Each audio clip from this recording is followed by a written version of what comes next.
Hi, you guys. Welcome to our California farm. Today, on the eve of Halloween, we'll have a Halloween party here on the farm. And we would like you to join in. We have a big tradition. We always read spooky stories during Halloween time, and we are inviting you to join us to listen one of our most favorite Halloween stories, which is called Grandpa Ghost Stories. Call your friends, invite them over, because I'm putting my witch's hat on, and we are going to start reading. It's going to be tons of fun. Listen carefully. Crash, grumble, rumble. Thunder cracked the sky and rain rattled the windows. A wolf howled. A tree crashed to the ground. It was a terrible stormy night outside. Grandpa's house creaked and groaned. Kaboom! A bolt of lightning crashed on the roof. I hopped onto Grandpa's lap. "You're shaking like a cat in a room full of rocking chairs," Grandpa said. "Don't worry, there's a lightning rod on the roof. You're safe in here." He filled his pipe and lit it. "Just think how terrible it would be if you were lost in the woods in a storm like this. What would you do then?" "I don't know, Grandpa. I think I'd just crawl under a log and die." "No, you wouldn't," Grandpa said. "I know, because when I was your age, it happened to me. I was lost in the forest, but I didn't crawl under a log. I looked for a safe, dry place. I found one, an old woodcutter's shack deep in the forest. The door was open, so I went inside. And that's where I found the bag of old bones. But that's a story too terrible to tell. It might scare the pants off you." "Please, Grandpa, please tell me the story," I begged. "Very well, I don't mind if I do," Grandpa said. The bag of old bones. "There was nothing in that shack," Grandpa said. "Not a table, not a chair, not even a lamp or candle. It was bare except for one thing. A big leather bag sat in one corner. It was covered with dust and tied at the neck with a thick leather thong. After I dried off a bit, I took a look at the sack.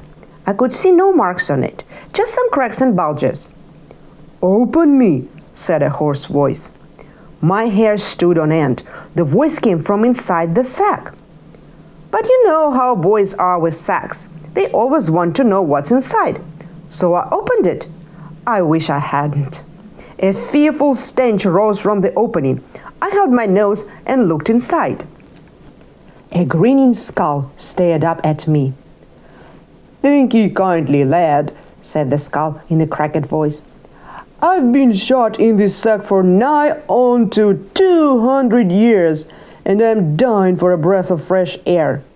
The skull took a deep breath and coughed. "Why don't you turn the sack upside down and help me put myself together?" Well, I like puzzles, so I turned the sack over.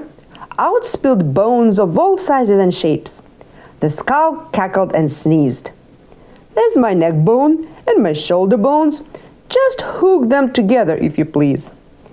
Now the arm bones. Good. You're a smart little fellow.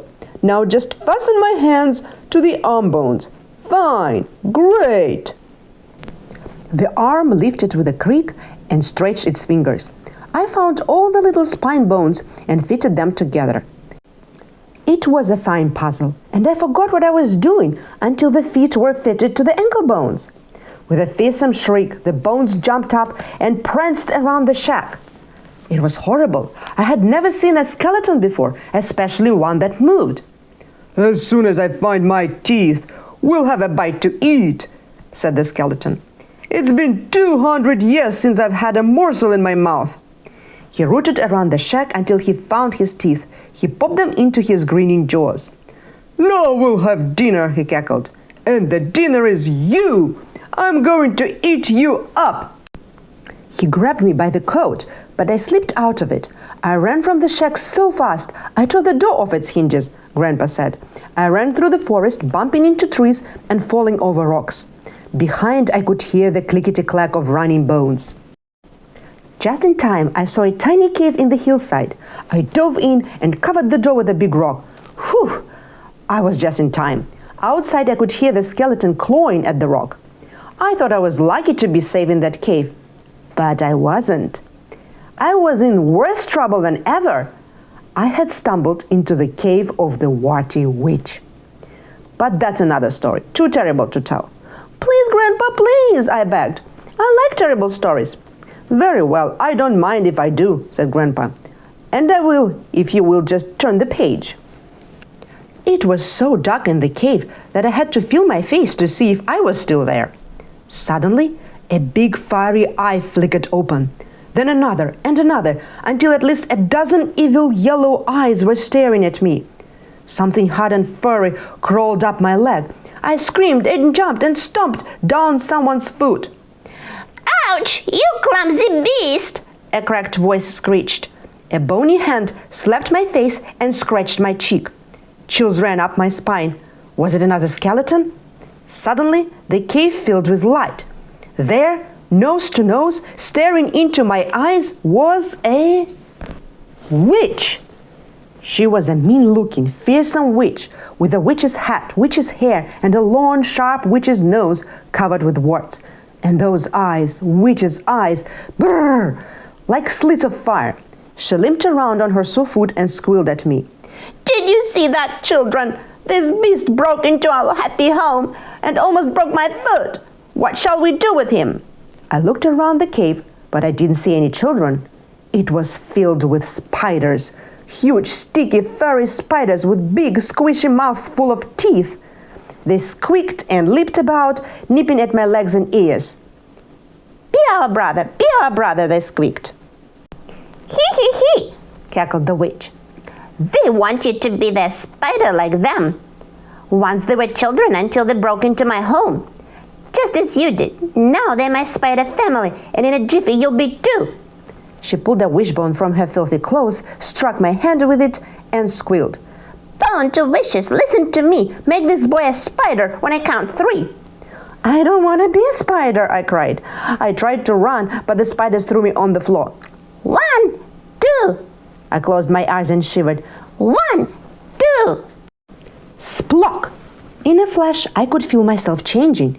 My body swelled up and my teeth grew long and sharp. My arms disappeared and hairy legs sprouted out all over me. The old witch led me to a mirror. I hardly dared to look. When I did, I saw a fearful hairy spider. It was me. I looked exactly like my new brothers and sisters. Now spin me a nice strong web. I want to take a nap, said the witch. But I don't know how. Then you'd better learn fast, screeched the witch, and she beat me with her broom. Whack, whack, whack. Oh, it hurt. She almost broke my back. I tried to hide, but the other spiders wouldn't let me. And before I knew it, I was spinning a web. I don't know how I did it. I suppose it is something all spiders know without going to a web school. When the web was finished, the witch climbed in and fell fast asleep. The spiders slept on the floor, so did I.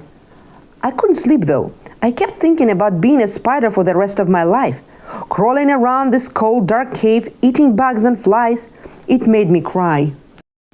Suddenly, through my tears, I saw the witch's arm hanging from her cobweb bed. The wishbone was in her hand. I grabbed it and said, Bone of wishes, listen to me. Make this spider a boy. When I count to 3. 1, 2, 3. Splock! I was a boy again, and I ran deep into the cave. Behind, I could hear squeals and clicking claws of the spiders running after me. The witch was screaming. Lights were flashing. In the nick of time, I saw a hole at the end of the cave. I dove in. It was too small. My body stuck tight, while my legs dangled in the cave. I shut my eyes, waiting for a big spider mouth to bite them off. Then a hand grabbed my hair and pulled me out of the cave. Oh my, that was close, I panted. You saved my life. It was so dark and stormy that I couldn't see who had yanked me from the cave. Then, by the next flash of lightning, I saw that it was nobody. Just a big, cold, bony hand with no body. I got goosebumps. The hand squeezed me tight and soared off into the storm. I didn't care. I was so tired and wet and cold that I didn't care what was going to happen next. What did happen, Grandpa? Worse things, he said. Terrible things. Tell me about them, Grandpa, please, I begged. Very well, I don't mind if I do, Grandpa said. And I will, if you just turn the page. That icy hand traveled fast. We zoomed over trees and dodged bolts of lightning until we came to a house deep in the forest. What a house! It was built of mud, blood, old bones, and bat wings. Here and there you could see a shin bone or a weathered claw sticking out of the walls. The roof was made of old red fur and dead hair. Perched on top were the bones of a long dead alligator. There were no doors or windows in this house. Right away I knew that it had to be the ghost house. Ghosts don't need doors or windows. They use the chimney. As we started down the chimney, I heard a hollow voice wailing down below. "Where is my hand? I want my sweet hand. Where are you, dear hand?" As soon as we sailed out of the fireplace, I saw her. What a fearsome sight! I got more goosebumps in between my goosebumps. She was huge! A monstrous white ghost. She floated just off the floor and her head nearly touched the ceiling. Her eyes and mouth were just gaping black holes in her shroud. Her hair was ragged and squiggly. Beside her stood a giant werewolf, snarling. His hair bristled like a bed of nails, and his nasty yellow eyes searched me from head to toe. He showed me his long, sharp teeth and his fiery red tongue. I did not like them. The ghost lifted an empty sleeve and whispered, "Come, hand, I need you, darling. Come to me now." The hand floated to the sleeve and slipped into place.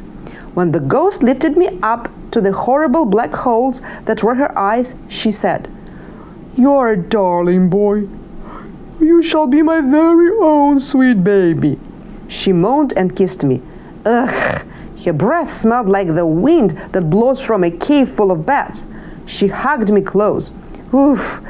Her shroud smelled even worse, like a toad's underwear.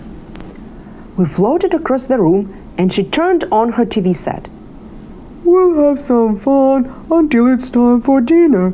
She hummed and kissed me again. Have you ever seen Ghost TV? It's on channel 4.5, and it is awful. I mean, it's the worst ever. First we looked at the open grave show. It began with a mess of moldy old ghouls popping out of their graves and stumbling over some cows. This made the ghouls angry. They all fetched axes and began to chop each other into pieces. This went on until there was only one ghoul standing on a pile of splintered bones and skulls. He was declared the winner, and a lizard came out and pinned a medal on him. Then we looked at Mrs. Ghost's favorite program. It was about cooking, and it was called Feeding Phantom Faces.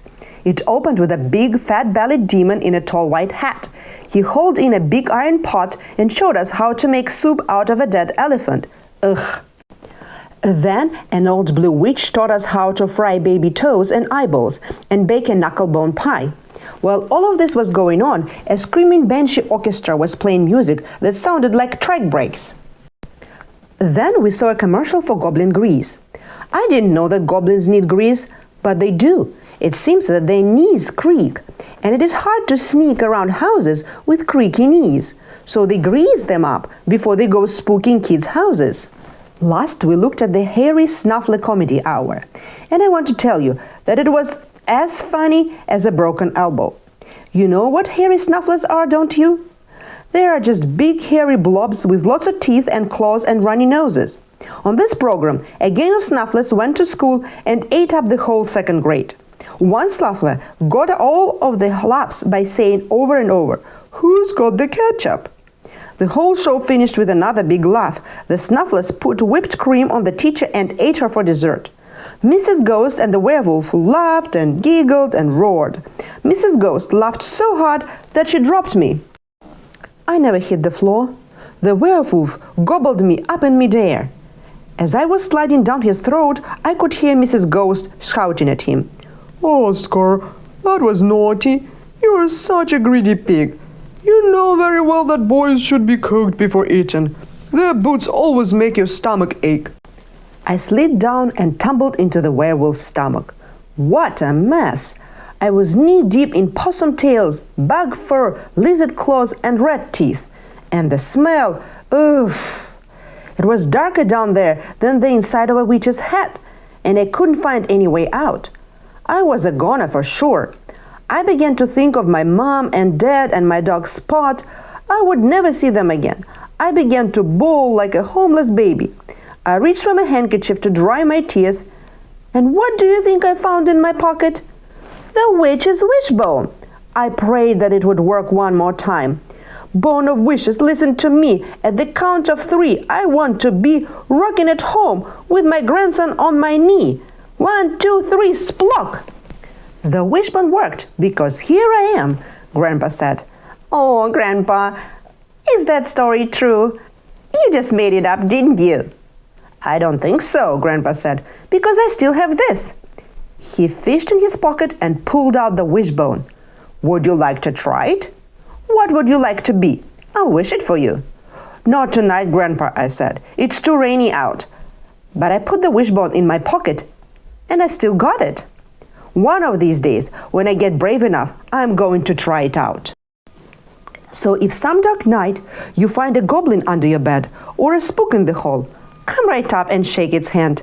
It will only be me, and I never hurt a thing in my life, except a baseball. Well, I hope you enjoyed this story, and I hope you'll have a great Halloween. Something else you can check out on our channel for your Halloween party. I just posted a great recipe for your Halloween party. It is called Halloween Bugs. I'll put the link to the video in the description of this video. So enjoy, have fun, and don't forget to subscribe so that you don't miss any future content. Bye!